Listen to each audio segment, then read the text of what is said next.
Morning, welcome back. Welcome to Ecocentric. And as we said in the last tour video, this one we'll start and we'll go up along here by the cherry bushes and maple tree and over around the garden. Someone's out on a ride on lawnmower before it gets too hot. We'll come up across here now. See, I've got the cleaned out around the Romeo cherry. Despite all the flowers, the cherries were coming to nothing. You see the remains of one right there, eh? And when I pulled the grass out from around it, all the rest of them, they fell off. So much for getting cherries this year. I have a picture, so I'll show you. This smoke bush was covered in blossoms.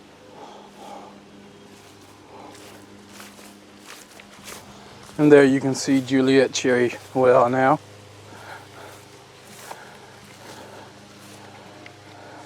I don't know how old they'll be, the pear trees, but they got, you see in there, the snowshoe hares, when we had a lot of snow, they're running across deep snow and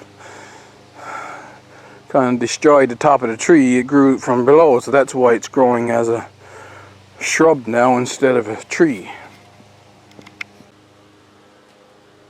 Now forsythia. Those bushes are forsythia. And they seem to lean east.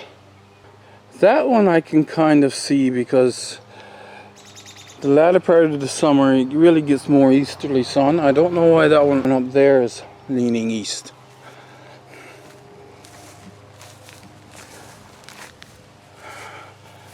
More, look at it, 1, 2, 3, 4, 5, 6, 7. There's 7 bumblebees right there. St. John's wort. This is Ella Campaign. I initially planted 6, so this one didn't make it. But I have 2 beautiful ones there. Then I have a space where one didn't make it. And I have a beautiful one there. And that one right in under the forsythia is a little smaller. We'll go around this forsythia now over to the front side of that.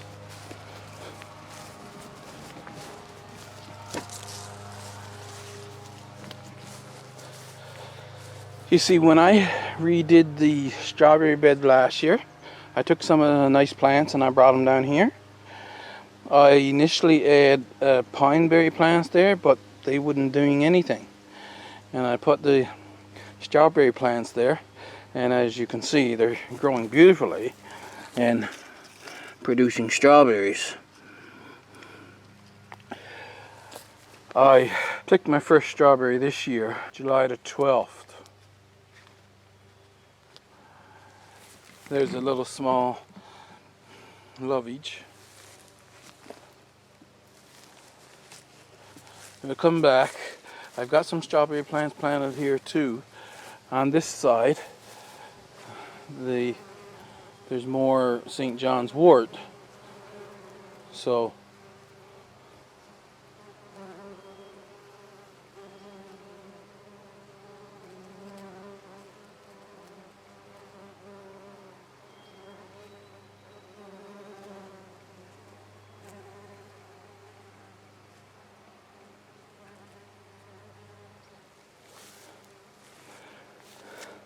there's less you can see of the strawberries. There's actually some strawberry plants right in among the St. John's wort. Now the flowers around here, except for of course there's a yarrow here.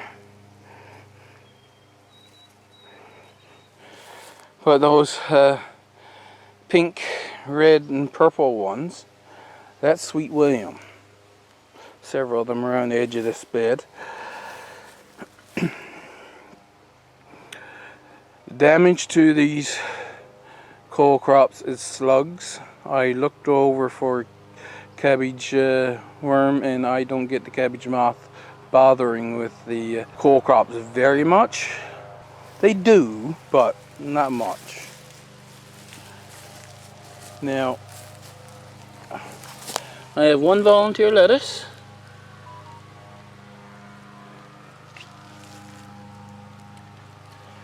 and several dill growing. I thought I had another volunteer lettuce, but I was looking for it last night and I couldn't find it. Jerusalem artichoke, my understanding is that they are growing wild here on the island in some places, but I guess they're a crop that's going to be growing. Well, hopefully I like the tubers. The lower leaves have all dropped off. The heads are still forming on these, and well, we'll see what I get. I'm thinking that I'm going to have to grow them in pots. That's the way to go, and have a mesh, if I need to, have a mesh for the top of the pot. Otherwise it's easier to keep slugs out of pots than it is to keep them away from the cole crops here.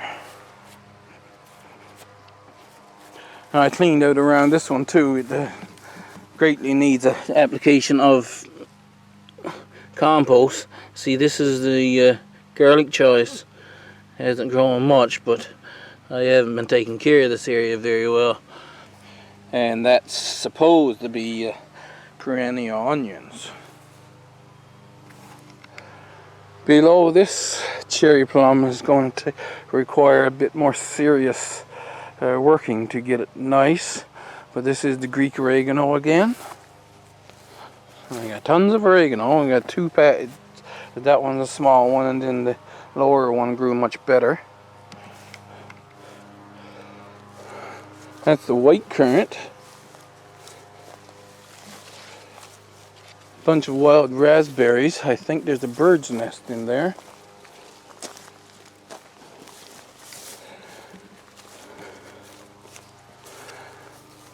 The type of potatoes that I don't have, they were, there's a shoot down here. It's in the shade, but you see it's got a purple color to the shoot. It's a white skinned potato with a purple coloring on the shoots. I have Kennebec, and they don't have purple shoots. And I have russet that don't have purple shoots. So whatever kind of potato that is, I don't have it. Well, I guess I got it now. And so if the gardener that gave them to me knows what kind of potato it is, then I can find out, and I'll have hopefully another known variety, but I'll keep them separate as a separate variety to be planting next year.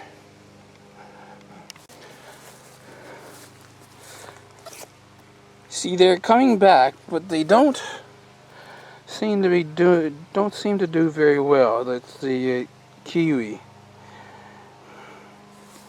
So that is yet to be found out how in the world. According to my research, the climate shouldn't be a problem. So I don't know why I'm not getting them to grow well. We're going to walk over here, right over to the birch leaf pear. See if we can find it among the other growth there now. I should be able to find it. Shouldn't be that difficult.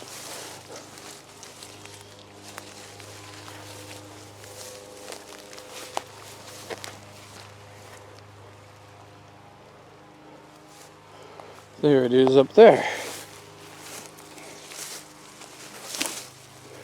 This is a birch leaf pear.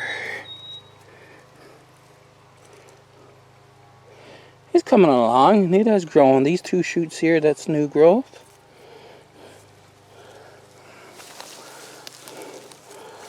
But maybe I should clean out around that for the next couple of years. Keep those other plants down. Then we'll go back.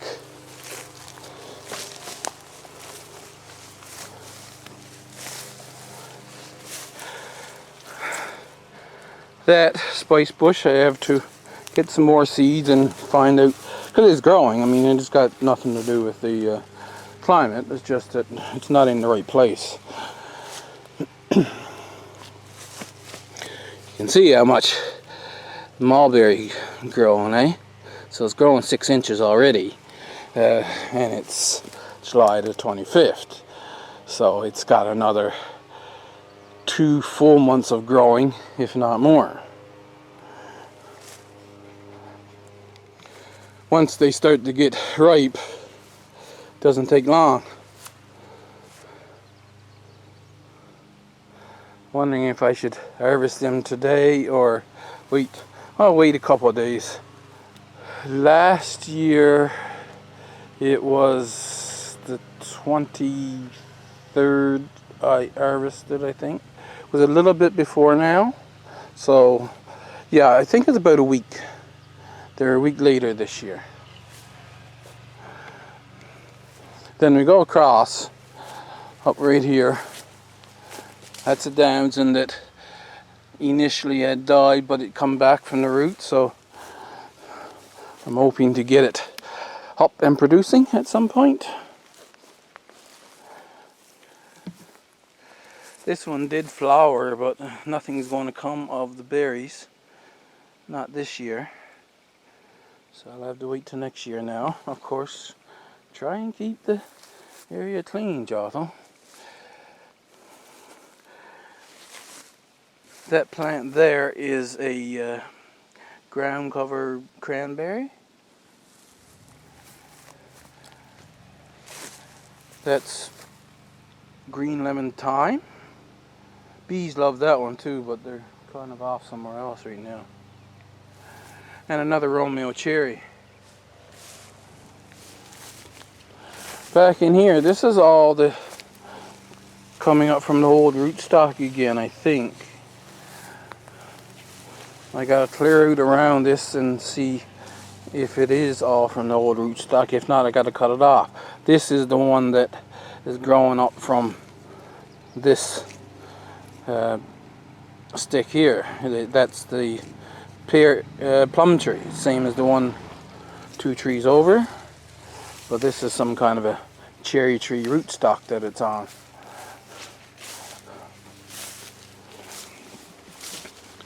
Back in here,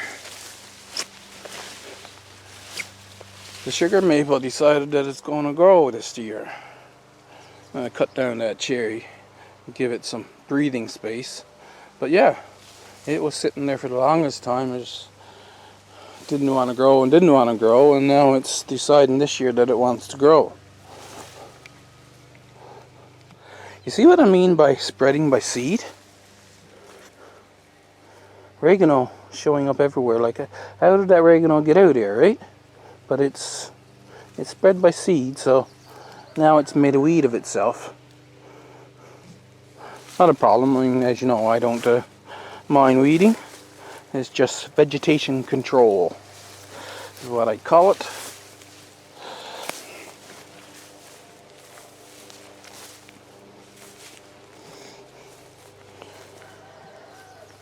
None of the other currants are ready to getting ripe yet. I don't think there's anything alive in here of the kiwis. I never got around to setting up a space for to plant them out. So I want to put these in the ground. Now I have 2 female sea berry, and I have the one there that's already in the ground.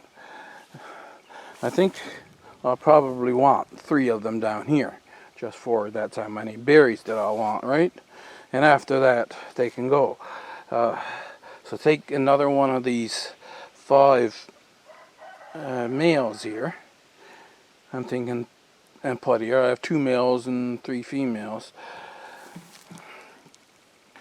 That the lettuce, I cut it down once. I was doing the cut and come again thing, and then let it grow up. It's bolting now, so I let it grow up now to go to seed and collect the seed from it.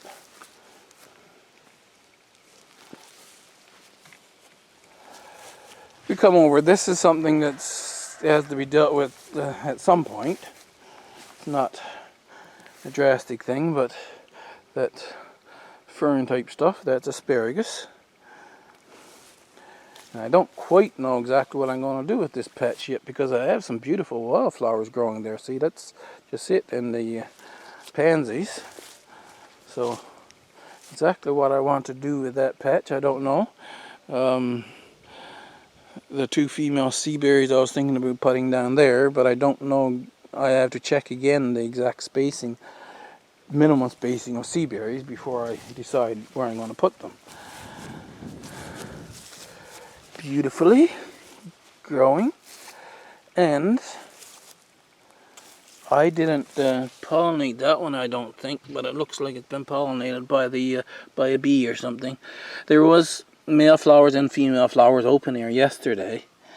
That one might not be pollinated, but there's 2 female flowers there that I tried to pollinate with a fading male flower. So I don't know how good that'll do. And then there's one that I pollinated with a fresh male flower. That one's going to do perfectly for sure. There's one female flower down there now that'll be open tomorrow. And there's male flowers there that'll be open tomorrow. So tomorrow morning I'll have another female flower to pollinate. That's the yellow straight neck. And then we come down to the Queensland blue. It hasn't put out a female flower yet. There's a male flower there. They usually put out some male flowers before they put out female flowers. I have an awful lot of amaranth growing. It's another thing that makes a weed of itself, but very easy to pull out, right? So not anything serious. But yeah, it's just male flowers it's putting out yet. It will put out female flowers by the time August rolls around, and I'll get a few Queensland blue. See, here's the white echinacea. I got 1 flower bud here, almost ready to open. 2, 3, 4, 5, 6, 7, 8. This one was buried with the St. John's wort, as you've seen in my last video, so it kind of got stunted.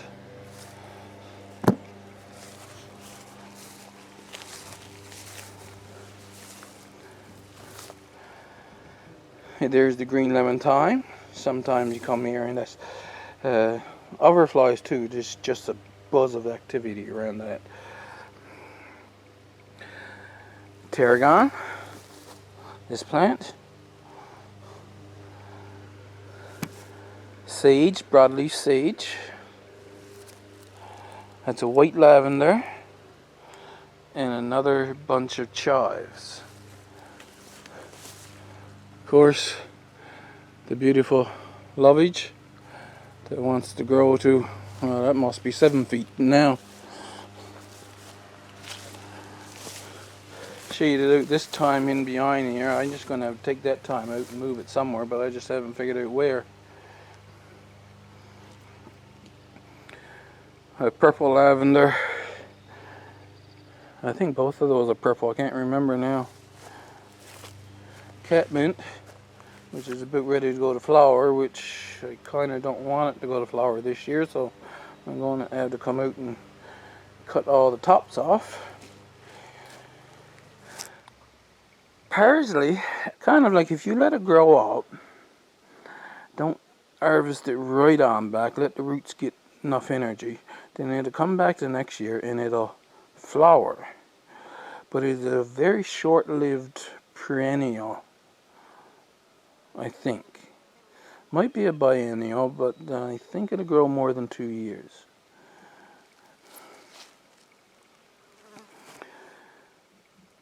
And that's winter savory.